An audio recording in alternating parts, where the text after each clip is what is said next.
Question number 13। कल अपन पढ़ रहे थे जेएलपी, और जेएलपी की तीनों परिस्थिति बताई थी मैंने, जब उसको व्यापारिक उपयोग माना जाए, विनियोग माना जाए, और तीसरा था विनियोग और संचय दोनों माना जाए। इसका एक क्वेश्चन है, क्वेश्चन नंबर 13, जिसमें तीनों परिस्थितियों में इस क्वेश्चन को करा रहा है। पहला है व्यापारिक उपयोग माना जाए, तो इस क्वेश्चन को पढ़ते हैं पहले। ABC एक फर्म में 2:2:1 के अनुपात में लाभ विभाजन करते हुए साझेदार हैं। फर्म के सभी साझेदारों के जीवन पर 80,000 रुपये की एक संयुक्त जीवन बीमा पॉलिसी ले रखी थी, यानी तीनों की पॉलिसी 80,000 रुपये की थी। 1 अप्रैल 2012 को ली, यानी ये पॉलिसी उन्होंने कब ली? 1 अप्रैल 2012 को। पॉलिसी का समर्पण मूल्य इस प्रकार था। प्रथम वर्ष 0। मैंने पहले ही बताया था, हमेशा जीवन बीमा पॉलिसी का प्रथम वर्ष का मूल्य 0 ही होता है, 0 होता है, क्योंकि पहले वर्ष ही आपने पैसा जमा कराया और पहले वर्ष ही आप बीमा कंपनी से कह दोगे लाओ मेरे पैसे, तो बीमा कंपनी आपको संपूर्ण राशि दे देगी क्या? कहेगी भाई इस साल आपको 1 रुपया भी नहीं मिलेगा। वैसे मिनिमम अब 3 साल कर दिया कि 3 साल तक, यानी 3 किस्तें बराबर देने के बाद ही कोई पॉलिसी को समर्पण कर सकता है, उससे पहले नहीं। उससे पहले यदि कोई करता है तो उसको 0 रुपये मिलता है, कुछ नहीं मिलता। तो पहले वर्ष में 0, दूसरे वर्ष में 2,000, तीसरे में 4,000 और चौथे में 6,000 रुपये था समर्पण मूल्य। यदि ये पॉलिसी को निकालते हैं इसके बीच में तो इनको ये राशि रिटर्न में मिलेगी। 1 जून 2016 को सी की मृत्यु हो गई।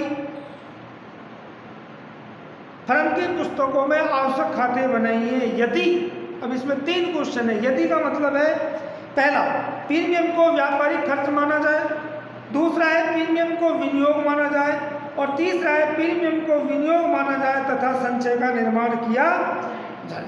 तीनों परिस्थिति, राइट। तो सबसे पहले अपन मानेंगे जब इसको व्यापारिक उपयोग। इसमें एक चीज की कमी है इस क्वेश्चन में, प्रीमियम कितना दिया जा रहा है, हिंदी में नहीं है, इंग्लिश में देखिए आप। 6,000 रुपये पर ईयर प्रीमियम दिया जा रहा है, दिख रखा है ना।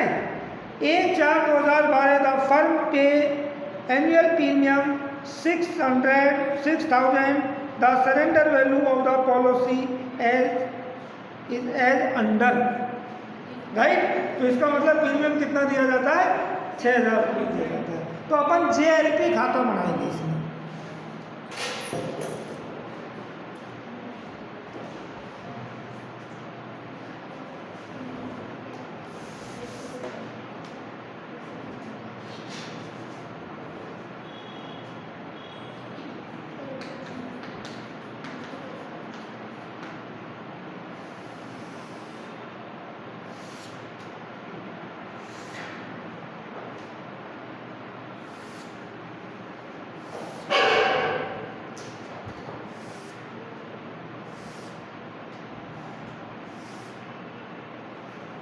क्रेडिट और सबसे पहले मैंने बताई थी एंट्री, पहली एंट्री होती है जेएलपी अकाउंट बिहार टू बैंक, यानी जब हम प्रीमियम जमा कराने की पहली एंट्री होती है। और ये कब ली है? 2000, इधर डायरेक्ट डेट लिख रहा हूँ 1/4/2012 टू बैंक। कितनी? दूसरी एंट्री, आप एंट्री देख लीजिए, जो मैंने एंट्री दिखाई क्या वही क्रम से चल रही है। दूसरी एंट्री थी कि जो प्रीमियम की राशि है उसको P&L खाते में ट्रांसफर करते हैं, और वो वर्ष के अंत में खाते बढ़ाते हैं 31/3/2013 बाई P&L। कितना लेना है?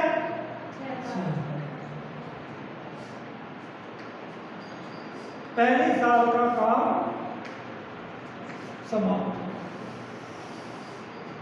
दूसरे वर्ष में 1/4/2013 टू बैंक 6,000 रुपये, 31/3/2014 बाई P&L 6,000।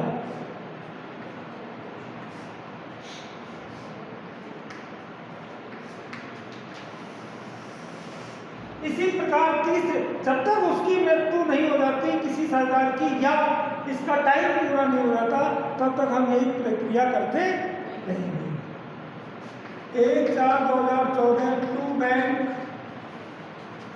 6000, 31/3/2015 बाई PNL 6000,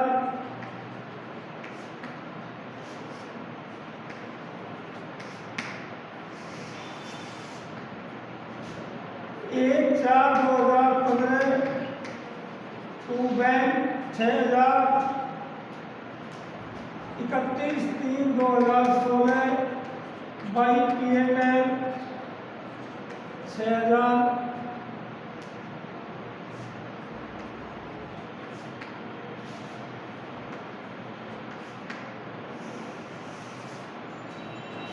एक 4/2016 टू बैंक 6000। अब देखो 31 मार्च 2017 से पहले उसकी मृत्यु हो गई, कितनी तारीख को हुई है?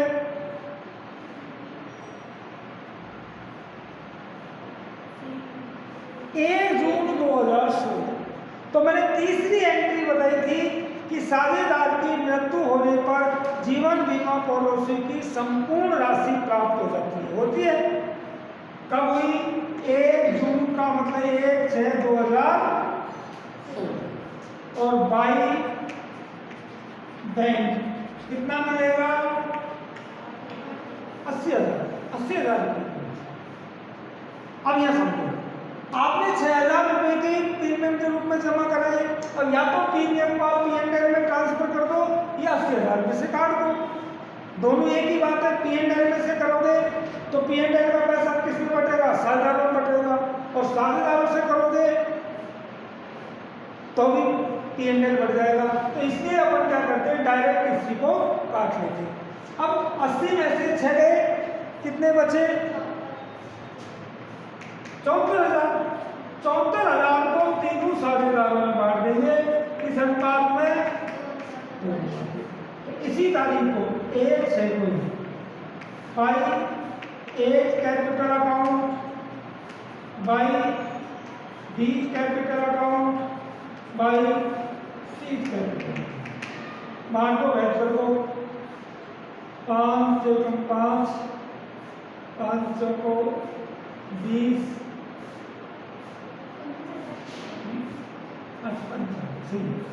14,800 29,000 या आपका 80,000 का है। इधर बैठे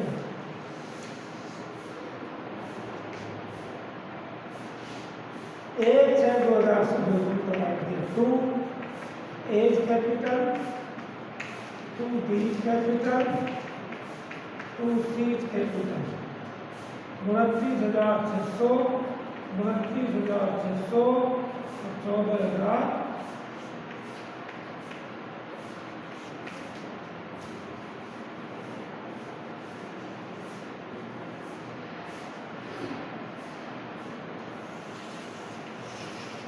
क्योंकि तीसरी एंड चौथी एंट्री बताई थी मैंने, JNP अकाउंट या टू ऑल पार्टनर्स कैपिटल। ये इस तरह JNP अकाउंट बनेगा। लेकिन ये कौन सा है?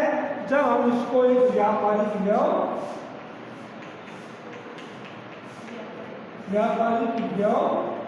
माना जाए।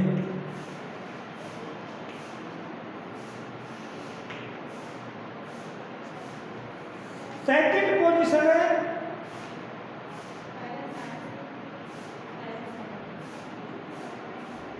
पंद्रह मिनट बाद क्लास में।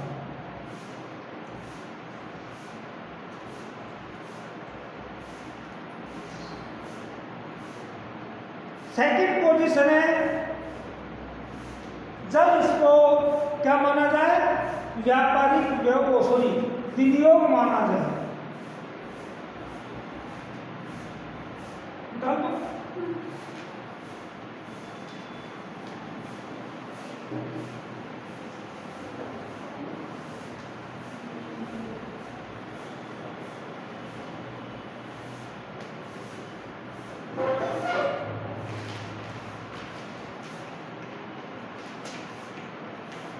विनियोग माना जाए। अब विनियोग माना जाएगा तो मैंने तुमको कल बताया था पहली एंट्री में कोई प्रभाव नहीं पड़ेगा, तो जेएलपी अकाउंट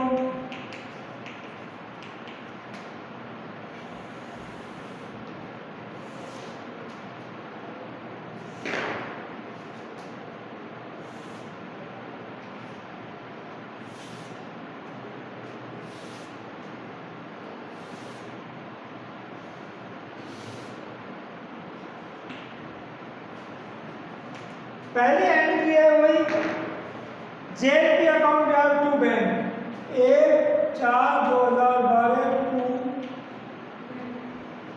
बैंक 6000। दूसरी एंट्री मैंने बताई थी कि पीएनएल अकाउंट या टू जेएलपी वही कब वर्ष के अंत में 31/3/2013 बाई पीएनएल। अब इसमें देखो बैलेंस कितना बच रहा है 0, तो यहां हम जो बैलेंस लिखेंगे बाई बैलेंस सीडी 0 रुपए, तो पीएनएल से कितना अमाउंट लेना पड़ेगा हमें 6000 लेना पड़ेगा। बिल्कुल राइट, क्योंकि पड़ोसी का मूल्य तो 0 रुपए। उसी बाद फिर 1/4/2013 को टू बैंक कितना अमाउंट दिया 6000।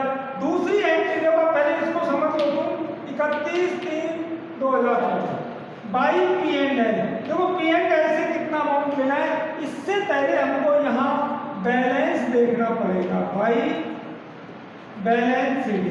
कितना बैलेंस है, पहले वर्ष में हमारा बैलेंस है समर्पण मूल्य, पहला समर्पण मूल्य है 2000। जब समर्पण मूल्य 2000 रुपये है तो इसके पीएनएल से कितना अमाउंट लेना पड़ेगा 4000। ये 4 अंतर की राशि मैंने पहले बताया था कि इसमें व्यापारिक व्यय मानने में और सामान्य व्यय मानने में केवल अंतर यह है कि वहाँ पीएनएल से 6000 रुपये लेते हैं, यहाँ समर्पण मूल्य की राशि और देय प्रीमियम की राशि का जो अंतर होता है उसको लेते हैं। अब ये हर साल इसी प्रकार हो जाएगा। ये बैलेंस 1/4/2014 को यहाँ जाएगा टू बैलेंस सीडी कितना 2000, राइट। फिर हम उसी तारीख को प्रीमियम चुकाएंगे बैंक 6000। 31/3/2015 को बाई पीएनएल कितना है पता नहीं, बाई बैलेंस सीडी। आपके तीसरे वर्ष में समर्पण मूल्य क्या है 4000, तो यहां लिखेंगे हम 4000, टोटल 8000। अब आप कितने लोगे पीएनएल से 4000। बस केवल ये याद रखना है कि हमको कितनी राशि पीएनएल से लेनी है, तो वो समर्पण मूल्य क्या बात होती है 1/4/2015 टू बैलेंस बीडी कितना आ गया 4000। फिर हमने उसी तारीख को टू बैंक 6000 रुपये चुका दिए। 31/3/2016 को बाई पीएनएल पता नहीं कितना है बाई बैलेंस सीडी तीसरे वर्ष समर्पण मूल्य 6000 है। 10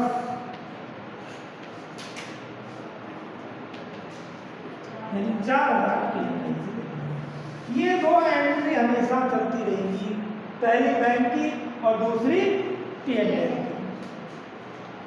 1/4/2016 टू बैलेंस बीडी 6000 और उसी तारीख को टू बैंक 6000।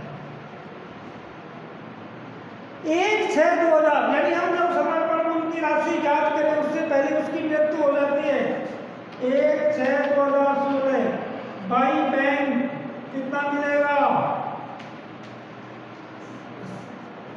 80,000 में से 6,000 का तो लाभ नहीं रखा है हमने पहले, और 6,000 हमने 3 महीने चुकाए।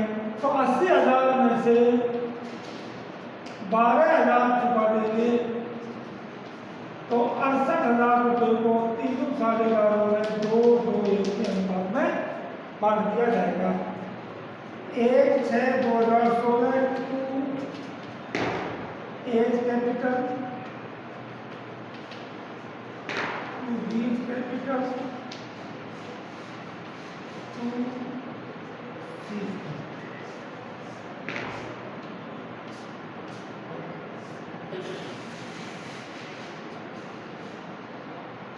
बात लो 5 × 5 5 या 15 13,600 27,000 अब देखो अंतर क्या है, जब हमने विनियोग नहीं माना तो ज्यादा मिला था, विनियोग मानने से कम मिला है। लेकिन आप ये लगाओ कि जो 6,000 रुपये का आपने विनियोग माना है ये भी तो कैपिटल में जुड़ा हुआ है, तो ये बेनिफिट तो हम पहले दे चुके भाई। ये 6,000 रुपये का जो बेनिफिट अब देते वो हम पहले ही दे चुके थे। अब है तीसरी परिस्थिति,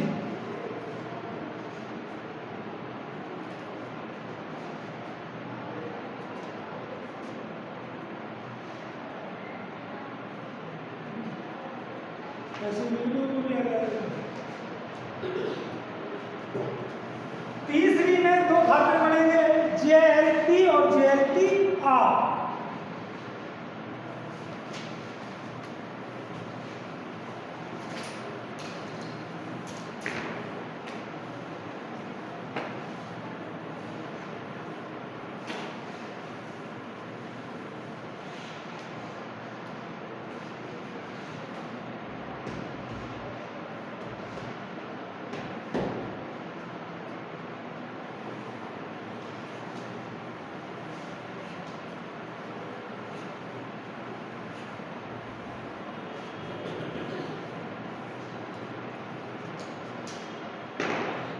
तीसरी है विनियोग व संचय मानकर दोनों। तो देखो पहले JLP खाता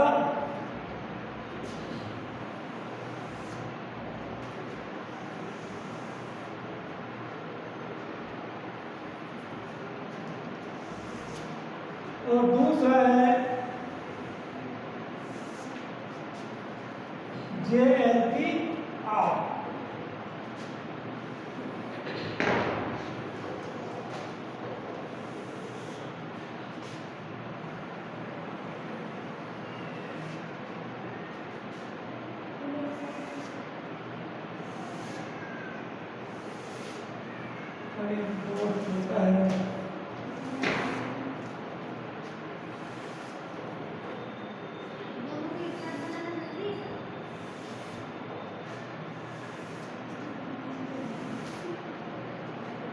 डेबिट और यह JLPR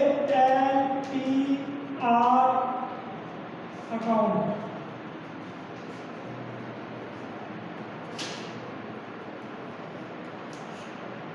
और यह है JLP अकाउंट, डेबिट और क्रेडिट। इसमें देखो सबसे पहले वही पहली एंट्री वही 1/4/12 टू बैंक 6,000। पहली वर्ष 31/3/2023 बाई P&L और बाई बैलेंस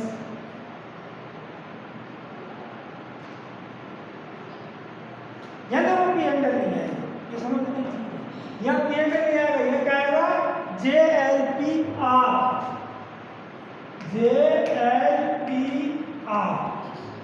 बैलेंस कितना है 0 रुपये। तो समझ लो इसको पहले पहली साल में पहली एंट्री जेएसपी का भुगतान करने की, प्रीमियम का भुगतान करने की, दूसरी P&L से राशि लेने की। तो उसकी मैंने बताई थी P&L अकाउंट या 2JLPR, तो यानी 31/3/2013 को बाई P&L कितना लेंगे? P&L से हर साल 6,000 लेंगे। अब JLPR में कितने पैसे? 6,000। इसने इसको कितने ट्रांसफर कर दिए? बैलेंस जीरो, कुछ नहीं बचा। और यह एंट्री कर देगा इसकी 31/3/2002 JLP कितना? 6,000। यानी इस साल का इसका खाते में कुछ नहीं बचा। 3 एंट्री करनी पड़ती है इसको, पहली प्रीमियम भुगतान की, दूसरी P&L से लेने की, तीसरी JLP अकाउंट में ट्रांसफर करने की। दूसरी साल 1/4/2013 को टू बैंक 6,000 रुपये। पहले समझ लो इसको, पहली एंट्री, दूसरी एंट्री P&L से लेने की 31/3/2014 बाई P&L 6,000। अब यहाँ हमारा 31/3/2014 को बाई JLPR से कितना लेगा अभी हमें मालूम नहीं है, तो यहाँ क्या आएगा? बाई बैलेंस कितना है? 2,000। तो बाकी कितना लेना है? किससे लेना है? JLPR से। तो यहाँ JLP से लिख देंगे 31/3/2014 टू JLP कितना दे दिया? JLP को 6 लिए थे, 4 दे दिए, तो इसका कितना बच रहा है? टू बैलेंस CD 2,000 रुपये बच रहा है। टोटल 6, ये आपका खाता बंद हो गया। अब ये बैलेंस 1/4/2014 को बाई बैलेंस DD 2,000 आया अभी। इसका बैलेंस भी 2 बच रहा है। 1/4/2014 को टू बैलेंस DD 2। इन दोनों का बैलेंस बराबर होना ही चाहिए। दूसरी साल में वही प्रोसीजर है। 31/3/2015 बाई P&L से कितना लेंगे? 6, हर साल 6 लेना है। 1/4 को टू बैंक कितना देना है? 6, प्रीमियम 6 का चुकाना है। 31/3/2015 को बाई JLPR से कितना लेना है? निकालेंगे सरेंडर वैल्यू के आधार पर। बाई बैलेंस CD तीसरी साल समर्पण को 4,000 है। 8,000 JLPR से कितना लेना है? 4। तो अपन यहाँ लिख देंगे 31/3/2015 टू JLP कितना दे दिया? 4। तो इसका बैलेंस अपना आप ही बच जाएगा। To balance CD 4। इसके बैलेंस को 1/4/2015 बाई बैलेंस DD 4। इसका बैलेंस भी दिया हो 4, 1/4/2015 टू बैलेंस DD। अब अपन फिर प्रीमियम चुकाएंगे। टू बैंक वही 6,000। दूसरी राशि P&L से लेंगे 31/3/2016 बाई P&L से कितना लेंगे? 6,000। अब 31/3/2016 को बाई JLPR से कितना लेंगे? ये हमें सरेंडर वैल्यू के बाद मालूम पड़ेगा। By balance CD। अब तीसरे वर्ष कितना है सरेंडर वैल्यू 6000, तो अपन JLPR से कितना ले 4000। भाई 6000 तो सरेंडर वैल्यू है तो 4 लीजिए, तो यहाँ आ जाएगा 31/3/2016 टू JLP 4000, राइट। अब 31 को टू बैलेंस CD 6000, 10,000। फिर अपना आ गया 1/4/2016 को बाई बैलेंस BD 6000। फिर अपना वही चौथी साल 1/4/2016 को टू बैलेंस BD कितना 6000। 1/4/2016 को टू बैंक कितना 6000, राइट। अब 1/6 को उसकी मृत्यु हो जाती है, तो 1/6 को जैसे ही मृत्यु होगी तो हम एंट्री करेंगे बैंक अकाउंट या टू JLP 1/6/2016 को बाई बैंक कितना 80,000। अब हमारे पास ये जो बैलेंस बचेगा ये कहाँ जाएगा JLP में। कितनी तारीख को 1/6/2016, 1/6/2016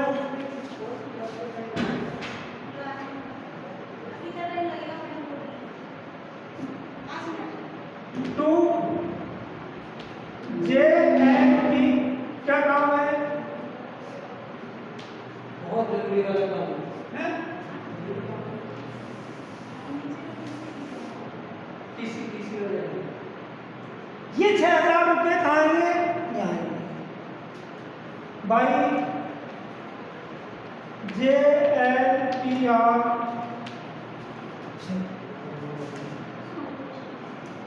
अब अपने पास कितना अमाउंट हो गया 86,000। 86 में से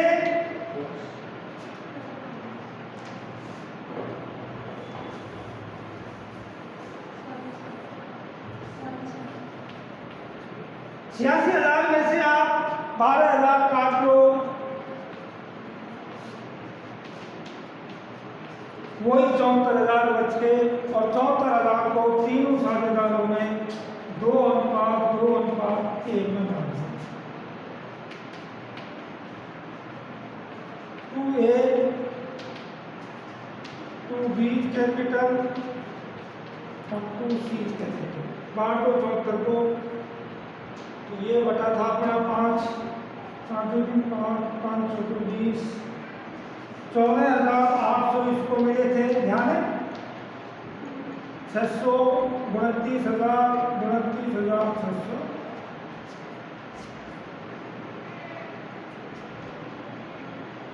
ये आपका कंप्लीट हो गया।